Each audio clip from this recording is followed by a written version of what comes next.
ये can we say कि self respect is all about standards that you set about yourself? Self respect is all about equality. It's all about fairness. You must be fair with the other person. Whether it's a relationship of an employer employee, whether it's a relationship of two people living together or who got married, तो वहां पे equality होनी बहुत जरूरी है. आपको यह समझना है कि जो सामने वाला पर्सन है वो और मैं एक्चुअल में इक्वल है, बाहर से दिखाने के लिए नहीं. मान लो आप वर्किंग हो, आपकी जो वाइफ है वो हाउसवाइफ है, तो आप दोनों इक्वल हो.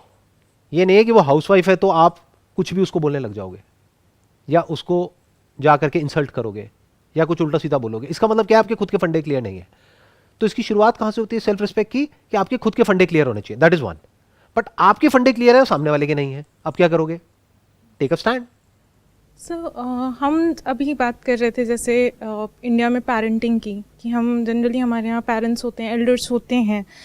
समटाइम्स व्हाट हैपन्स, जब हम मिस्टेक करते हैं and we are pointed it out whether by our elders, चाहे रिलेशनशिप्स में हो, तो हम वहाँ एकदम से हम शट हो जाते हैं. हम या तो चुप हो जाते हैं एकदम, या गुस्सा हो जाते हैं. तो चुप हो जाते हैं तो अंदर से गुस्सा हो जाते हैं. हाँ, चुप होके शांत हो जाते हैं. हम अपने आप को अंदर ही अंदर डिमीन करने लगते हैं. Okay, we have made this mistake, now we have to listen to it, it's done.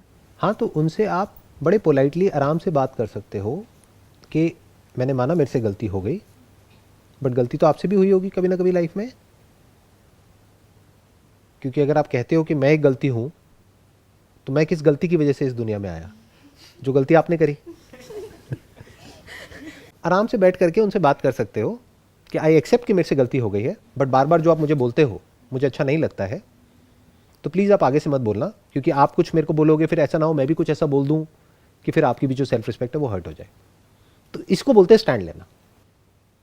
ये मत समझो कि ये दुनिया आपकी रिस्पेक्ट करेगी अगर आप खुद अपनी रिस्पेक्ट नहीं करोगे तो. और इस गलत फहमी में भी मत रहना कि अगर आप सामने वालों की रिस्पेक्ट नहीं करोगे तो वो आपकी रिस्पेक्ट करेंगे.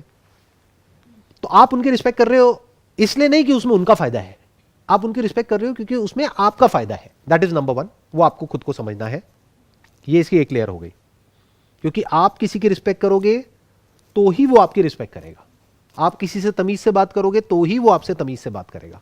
फिर वो चाहे आपके यहां पे पियोन है, चाहे सर्वेंट है, चाहे कोई भी है, आप उससे तमीज से बात करोगे तो देयर इज अ पॉसिबिलिटी कि आपसे भी वो तमीज से बात करेगा. बट मान लेते हैं आप तमीज से बात कर रहे हो सामने वाले से और वो बदतमीजी कर रहा है, अब क्या करोगे? You have to take a stand. Simple. You have to fight for what is right. What is right? Equality. Equality is your right. You are living in a democratic country. अब आप कहोगे नहीं, लड़ना मुझे अच्छा नहीं लगता है. अरे भैया, लड़ाई इज पार्ट ऑफ लाइफ. लड़ने से इतना डरते क्यों हो? बजाय अपने अंदर एक लड़ाई हो, एंगर अंदर ही अंदर चलता रहे, इससे अच्छा है उसका सोल्यूशन निकालो. Damn toxic. अपने आप को एजुकेट करो. और एजुकेशन सिर्फ वो नहीं है जो स्कूल कॉलेज में मिलती है. बुक्स पढ़ो, थोड़ा सा समझो कि लाइफ क्या होती है. एक सोशल स्ट्रक्चर में जहाँ पर हम रह रहे हैं वहाँ पर इक्वालिटी नाम की एक चीज़ होती है, फेयरनेस होती है, डेमोक्रेसी क्या होती है, राइट्स क्या होते हैं. इतना बेसिक हमको अंडरस्टैंडिंग होनी चाहिए जो स्कूल कॉलेज में नहीं सिखाया जाता है. तो जब आपको ये अंडरस्टैंडिंग आ जाएगी तो आपको ये भी समझ आ जाएगा कि I deserve to be treated fairly. ये मेरा राइट है. नहीं तो क्या होगा? इसका एक एक्सट्रीम रिएक्शन भी होता है जो बहुत कॉमन है यहाँ पर इंडिया में, जहाँ पर कास्ट सिस्टम भी चलता है. अभी जो अर्बन सिटीज़ है वहाँ पर तो इतना नहीं है, बट जो रूरल एरियाज है वहाँ पर अभी भी है.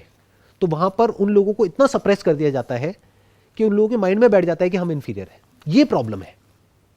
तो उनको ये समझना होगा कि उनमें और उनमें जो so called superior, so called inferior, कोई फर्क नहीं है.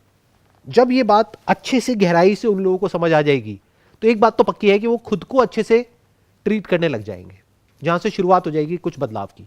क्योंकि अगर उन्होंने खुद ने भी एक्सेप्ट कर लिया है कि I don't deserve to be respected क्योंकि मेरे पेरेंट्स तक ने मेरे को रिस्पेक्ट नहीं किया, तो आगे और कोई क्या रिस्पेक्ट करेगा? जैसे शादी हो जाती है और मानो लड़ाई झगड़ा हो गया, नॉर्मल है, हर घर में होता है.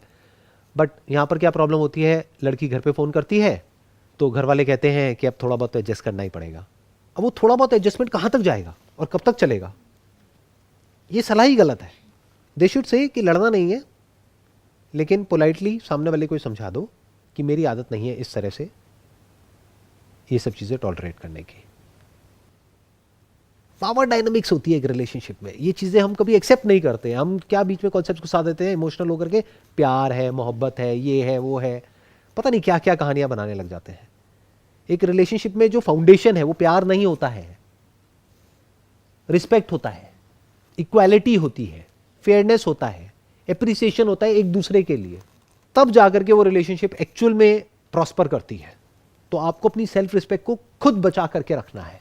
कभी भी किसी से राय लेते हो ना, उससे ये मत पूछो कि मेरे को ये करना चाहिए नहीं करना चाहिए, फंस जाओगे।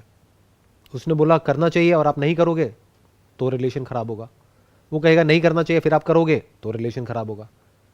आप ये बोलो कि I am just discussing it with you about the possibilities, कि करने के क्या प्लस माइनस है और ना करने के क्या प्लस माइनस है।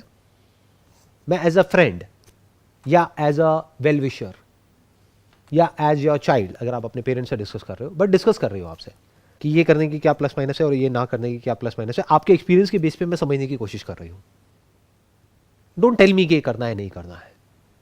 The moment you ask somebody कि करना सही है या नहीं है, बुरी तरह से फंसोगे जाकर के। तो जैसे अभी वैलिडेशन की बात हो रही थी, sometimes it comes out of emotional dependency. जैसे आपने कहा कि गिव एंड टेक रिलेशनशिप होता है, हम हमेशा कुछ उससे सीख करते हैं, वो हमसे सीख करता है। क्या इमोशनल डिपेंडेंसी नहीं होनी चाहिए हमारे अंदर? क्या हमें कॉन्शियसली उस चीज़ को लो रखना चाहिए कि अच्छा अगर हमें दिखता है किसी रिलेशनशिप में कि हाँ इमोशनल डिपेंडेंसी हो रही है, एक सॉर्ट ऑफ हल्का सा फियर भी आता है। हल्का सा नहीं आता है, बहुत आता है। और इमोशनल डिपेंडेंसी होती है अगर आप एक इंसान है तो, जहाँ पर एक रिलेशनशिप है वहाँ पर अटैचमेंट भी है, इमोशंस भी है, फीलिंग्स भी है। जब अलग होगे तो दोनों को गुस्सा भी आएगा, दोनों रिएक्ट भी करेंगे। अगर नहीं कर रहे हैं तो दैट मीन्स कि उसके लिए वो इंपॉर्टेंट ही नहीं है। तो जितना आप सामने वाले के क्लोज होते चले जाओगे, उतना ही जब प्रॉब्लम होगी तो उतना ही दर्द भी ज्यादा होगा।